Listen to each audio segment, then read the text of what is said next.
نحمدہ ونصلی علی رسولہ الکریم اما بعد فاعوذ باللہ من الشیطان الرجیم بسم اللہ الرحمن الرحیم قال الذی عنده علم من الکتاب انا آتیک به قبل ان یرتد الیک طرفک صدق اللہ العظیم وبلغنا رسولہ النبی الکریم الامین۔ الحمدللہ آج ہم حضرت سلیمان علی نبینا علیہ الصلاۃ والسلام کے واقعے کو سماعت کریں گے۔ اللہ رب العالمین نے سورہ نمل میں حضرت سلیمان علیہ الصلاۃ والسلام کے سفر کو تفصیلی طور پہ اللہ رب العالمین نے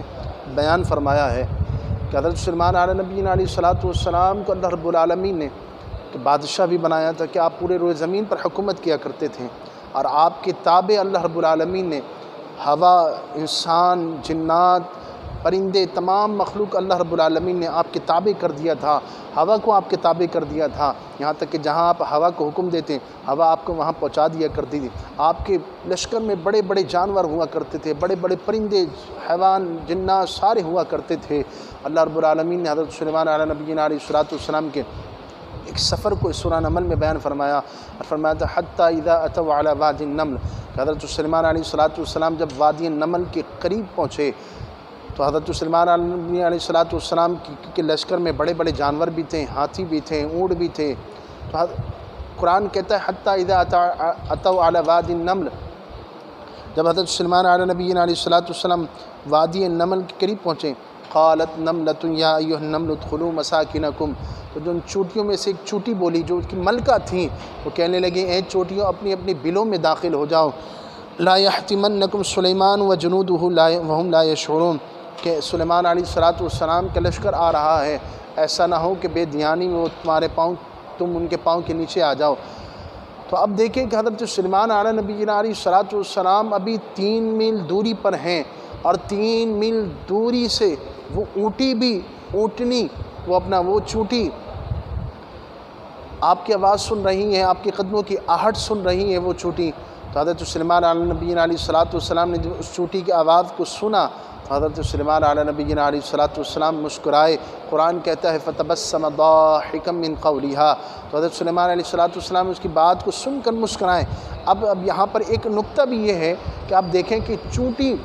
جب 3 میل دوری پر حضرت سلیمان علیہ الصلاۃ والسلام کا لشکر ہے، 3 میل دوری سے وہ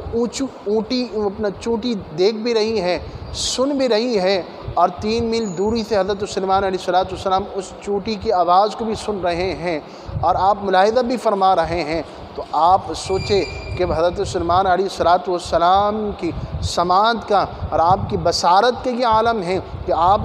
3 میل دور سے رہ کر اس چوٹی کی آواز کو بھی سن رہے ہیں۔ تو آپ سوچے کہ میرے آقا کریم علیہ الصلاۃ والسلام کی سماعت اور بصارت کا کیا عالم ہوگا۔ میرے امام نے کہا کہ دور و نزدیک کے سننے والے وہ کان نالے کرامت پہ اللہ کو سلام۔ پھر اس کے بعد آگے قرآن بیان فرماتا ہے کہ حضرت سلیمان علیہ الصلاۃ والسلام کے جانوروں میں ایک پرندہ ہوا کرتا تھا جس کا نام ہدہد، قرآن نے بیان فرمایا۔ وہ ہدہد پرندہ اس وقت غائب تھا کہ حضرت سلیمان علیہ الصلاۃ والسلام نے جب ملاحظہ کیا تو ہدہد پرندہ نہیں تھا، تو آپ تھوڑے غضبناک ہوئے، آپ غصہ ہوئے کہ لَأُعَذِّبَنَّهُ عَذَابًا شَدِيدًا أَوْ لَأَذْبَحَنَّهُ أَوْ لَيَأْتِيَنِّي بِسُلْطَانٍ مُبِينٍ، فرمایا کہ یا تو میں اسے سخت سزا دوں گا یا اسے ذبح کر دوں گا، یا تو یہ ہے کہ وہ کوئی مجھے اچھی خوشخبری لا کر دے، کوئی اچھا پیغام لا کر دے۔ تو وہ ہدہد تھوڑی دیر بعد آتا ہے اور آ کر عرض کرنے لگتا ہے کہ جناب کہ اس روئے زمین پر ملک شام میں رہتے ہوئے اپنا ملک سبا پر رہتے ہوئے ملکہ بلقیس ہیں، وہ وہاں پر تخت پر حکومت کرتی ہے، اور وہ ملکہ بنی ہوئی ہے، اس کے بڑے لشکر ہیں اور اس کے بڑے سپاہی ہیں۔ حضرت سلیمان علیہ نبینا علیہ الصلاۃ والسلام ہدہد کو پیغام دے کر بھیجتے ہیں اور خط دے کر بھیجتے ہیں، کہتے ہیں کہ یہ خط ملکہ کو دے دینا اور کہنا کہ وہ میرے ہاتھ پر اسلام کو قبول کر لے کہ اللہ نے مجھے بادشاہ بھی بنایا ہے اور اللہ نے مجھے نبی بھی بنایا ہے۔ تو وہ ہدہد آپ کا پیغام لے کر ملکہ کے پاس جاتا ہے۔ ملکہ اپنے ہماریوں سے اور اپنے وزراء سے مشورہ کرتی ہے کہ کیا کرنا چاہیے، تو آپ کے وزیر مشورہ دیتے ہیں۔ کوئی کہتا ہے کہ ہم بڑے جنگجو ہیں، ہمارے پاس بڑے سپاہی ہیں، بڑے طاقتور ہیں، ہم بڑا مقابلہ کر سکتے ہیں۔ کوئی کہتا ہے کہ ہم چل کر دیکھتے ہیں، اور کوئی کہتا ہے ہم آزماتے ہیں۔ تو طے یہ پاتا ہے کہ دیکھا جائے کہ آئے کہ واقعی میں وہ اللہ کے نبی ہیں یا نہیں ہیں۔ کہ جو بادشاہ وغیرہ ہوتے ہیں وہ ہدیہ اور تحفے تحائف قبول کر لیتے ہیں، لیکن جو نبی ہوتے ہیں وہ اس کو قبول نہیں کرتے، تو بڑے تھالوں میں رکھ کر سونے چاندی ہیرے جواہرات رکھ کر حضرت سلیمان علیہ السلام کی طرف بھیجنے کا ارادہ کیا گیا، اور 500 لونڈیاں اور 500 غلام حضرت سلیمان علیہ السلام کو ہدیے کے لیے بھیجے گئے۔ تو حضرت سلیمان علیہ نبینا علیہ السلام کو ہدہد آ کر یہ پیغام دیتا ہے کہ حضرت ملکہ کی طرف سے ہدیہ آ رہا ہے، تحفے آ رہے ہیں۔ حضرت سلیمان علیہ نبینا علیہ السلام آپ حکم دیتے ہیں تو 27 میل تک زمین سونے کے بن جاتی ہے۔ آپ حکم دیتے ہیں کہ اس کے ارد گرد سونے چاندی کی دیواریں کھڑی کر دی جائیں، اور وہ ملکہ کی طرف سے جب اس کے سپاہی تحفے تحائف لے کر آتے ہیں، حضرت سلیمان علیہ نبینا علیہ السلام آپ منع کر دیتے ہیں، آپ انہیں بھیج دیتے ہیں۔ آپ غضبناک ہوتے ہیں اور کہتے ہیں ملکہ کو کہو کہ آ کر وہ میرے ہاتھ پر اسلام قبول کر لے، نہیں تو پھر میں اس کے ساتھ جنگ کروں گا۔ اللہ اکبر۔ آپ پھر دیکھیں کہ ملکہ آپ کو جب پیغام اس کے سپاہی پہنچ دیتے ہیں تو ملکہ کہتی ہے کہ واقعی میں وہ اللہ کے سچے نبی ہیں، اب ہمیں ان کے پاس چلنا چاہیے۔ اب ملکہ جس تخت پر بیٹھ کر حکومت کرتی ہے، مفسرین کرام لکھتے ہیں کتابوں میں آتا ہے وہ تخت 80 گز چوڑا، 40 گز اونچا، 30 گز لمبا، سونے چاندی ہیرے جواہرات سے جڑا ہوا تھا، اور اس کا وزن اتنا تھا کہ ملکہ کے 500 سپاہی مل کر اس تخت کو اٹھاتے تھے۔ اب ملکہ جب چلتی ہے تو اس تخت کو محل در محلات 7 محلات میں اس کو بند کیا جاتا ہے۔ پھر ادھر ملکہ کا قافلہ چلتا ہے،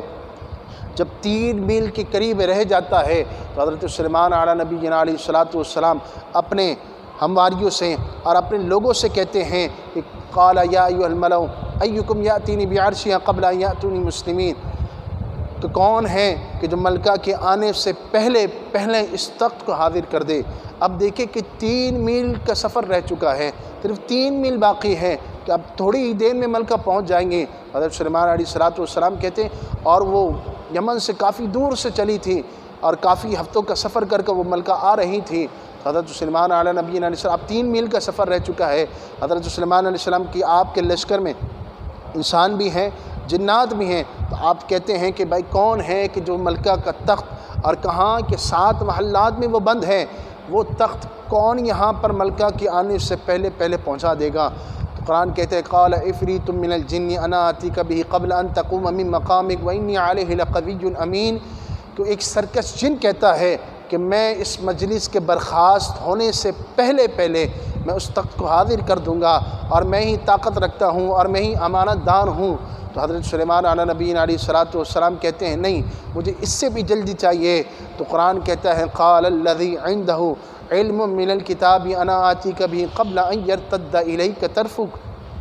تو جس کو اللہ نے کتاب کا علم دیا تھا ان میں سے ایک شخص گیا۔ اب وہ شخص کون تھا؟ مفسرین کرام بیان فرماتے ہیں کہ وہ حضرت سلیمان علیہ السلام کے وزیر حضرت عاصب بن برخیہ ہیں، کہ جس کو اللہ نے کتاب کا علم دیا تھا۔ وہ کہتے ہیں کہ میں پلک جھپکنے سے پہلے ہی وہ تخت حاضر کر دوں گا۔ اب یہاں حضرت سلیمان علیہ السلام پلک جھپکتے ہیں اور وہ تخت یہاں پر حاضر ہو چکا ہوتا ہے۔ تو آپ اندازہ لگائیں کہ حضرت سلیمان علیہ نبینا علیہ السلام کے امت کے ولی کی یہ کرامت تھی کہ پلک جھپکنے سے